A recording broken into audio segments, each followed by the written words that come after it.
What's going on, y'all? It's the Cool Teacher, and this time I'm showing you how to subtract polynomials. I showed you how to add polynomials before, and I'll link that above, but this time we're subtracting. So it's gonna be a little different. Before, when I added polynomials, I just basically brought all the numbers down. The reason it's different is because now I have a negative sign in the middle. Okay, now you're probably like, man, there's a subtraction sign. Negative, subtraction, whatever you call it. We're gonna call it negative this time because it's gonna help us do what we have to do. This negative sign is on the outside of this parentheses. So since this negative sign is on the outside of this parentheses, instead of us just trying to subtract things, we're gonna distribute this negative to this 5r, to this r, and also to this 8. And you're gonna see how it changes our answer and basically takes it back to what I did before when I added polynomials, making it easy to just combine glorified like terms.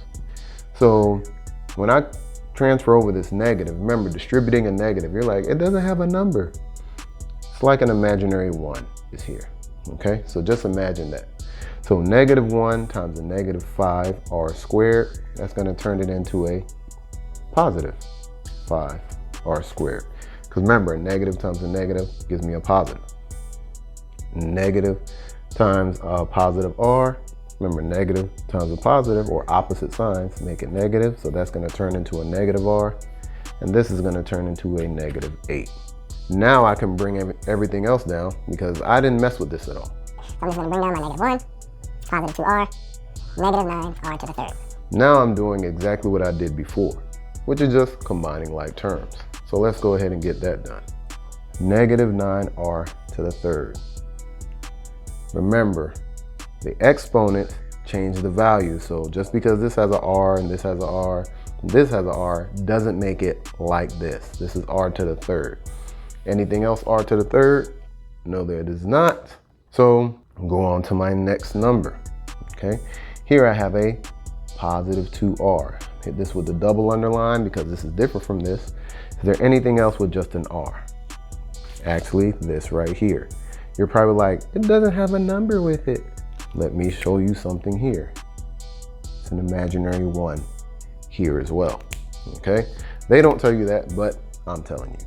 So I'll double underline this because those two are the same. Anything else with just an r? No.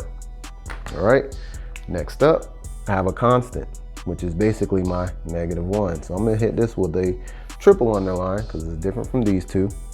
Any other constants? My -8. And last but not least, I have this one.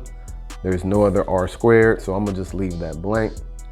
It not being underlined lets me know that nothing is with it. I'll start writing my answer now. And remember, I'm combining my like terms. So in combining my like terms, -9r to the third, no others, so I'll just write that down, -9r third.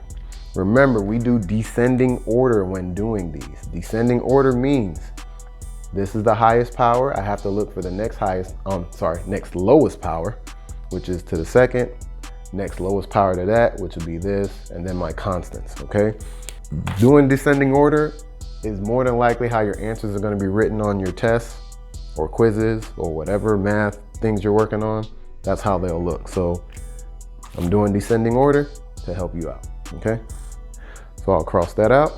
Now, what's next? Well, this is the next lowest power, positive 5r squared. Nothing combines with it, so I'm just gonna bring this down, plus 5r squared. Cross it out because I'm done with it. Next up, positive 2r and a -1r. This is basically saying 2 minus 1, okay? Because this is a positive 2, this is a -1. When I combine it, I'm left with a 1r. This is how it's gonna be written. They're not gonna go ahead and put a 1 for you. They're literally just gonna put the variable of r. Reason being, like I've been saying this whole time, there's an imaginary 1 there, okay? Imaginary 1, but I'm not gonna put that there because you should know that already. But if you don't, imaginary 1, so I'm showing you 1r, okay? And I'm done with that. So I'll cancel these out. And then last but not least, I have a -8 and, -1 and a -8. When I combine those, they're both negatives, so my answer is gonna stay negative. And since they're both negative and I'm combining them, I'm gonna add them together to make it -9. And that will be my answer. And that is how you subtract polynomials, okay?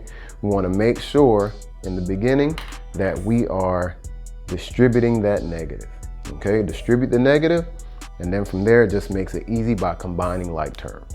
If this video helped you, you like what I did, share it with other people that need the help. Other than that, it's the Cool Teacher, and I'm out.